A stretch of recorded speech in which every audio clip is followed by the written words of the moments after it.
Toujours à la pointe, le département de la Mayenne est un territoire zéro exclusion énergétique, et ce sur l'ensemble du département, ce qui est assez rare.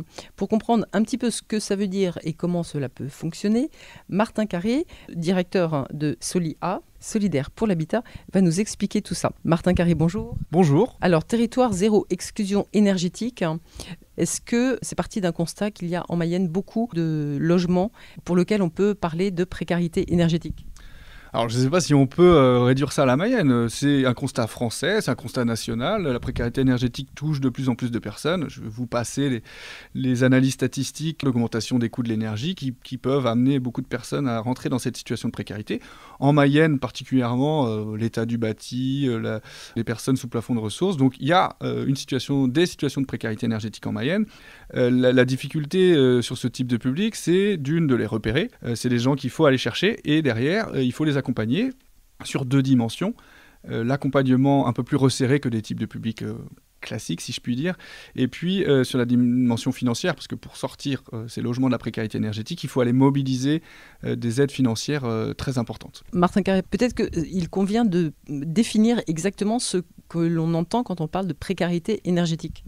On considère qu'une personne qui utilise plus de 10% de ses ressources pour se chauffer est en situation de précarité énergétique. Et comme j'ai dit tout à l'heure, ça augmente avec le prix aussi des énergies. Donc ça veut dire que ça peut concerner les ressources des ménages, mais aussi l'état du logement. Oui, parce que par définition, plus le logement est énergivore, donc ça on regarde les étiquettes énergétiques qui sont calculées via les diagnostics de performance énergétique ou des audits, plus le logement est énergivore, plus les charges pour le locataire ou le propriétaire sont importantes, et donc potentiellement plus la personne est marge à cette situation de précarité énergétique. En Mayenne, il y a des chiffres ? Non, il n'y a pas vraiment de chiffres. Dans l'accompagnement, nous, qu'on peut réaliser, on peut accompagner une centaine de personnes qui émargent à cette définition. On aimerait bien sortir tout autant de dossiers, c'est-à-dire de projets de rénovation. Ça peut être une dizaine par an, parce que c'est des ménages qui sont plus longs et à accompagner. On fait plusieurs visites. À chaque étape du projet, on est là pour les aider dans leur démarche, parce que mobiliser des artisans pour une personne dans une situation sociale complexe, ça peut être vu comme quelque chose d'insurmontable. Donc nous, on est là pour rassurer. On les incite à faire seuls. Quand on voit que c'est pas possible, on fait pour eux. Vous avez dit, Martin Carré, que ce sont des publics qui ne viennent pas forcément à vous. Oui, c'est toute la complexité. Les gens, souvent, dans ce type de situation, ils ont un peu honte de leur situation et c'est pas eux qui vont venir demander de l'aide. Le département, dans son dispositif, ce qu'ils appellent leur boîte à outils précarité énergétique, ils ont une équipe de techniciens qui vont au-devant, donc quand il y a un repérage par les travailleurs sociaux, qui vont au-devant de ces personnes. Et derrière, ils mandatent, quand il y a un problème de bâti, ils mandatent Solia pour aller faire ce travail. Sinon, c'est pas des gens qui viennent nous voir à la maison départementale de l'habitat ou lors de nos permanences locales. Le logement indécent, à quels critères ça répond ? Alors c'est assez vaste, je ne vais pas vous faire une définition aujourd'hui du logement décent. Il y a plusieurs critères, voilà, il y a une absence de ventilation dans un logement, des problèmes de sécurité électrique, un écartement de barreaux sur un escalier. Ce sont des critères qui permettent de qualifier un logement de non décent.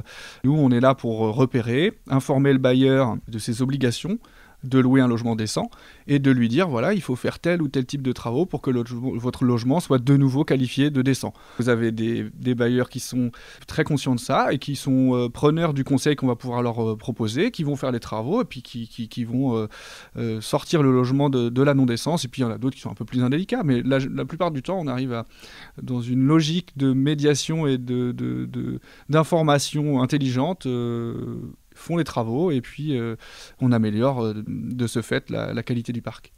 Il peut exister des moyens pour convaincre les bailleurs un petit peu récalcitrants ?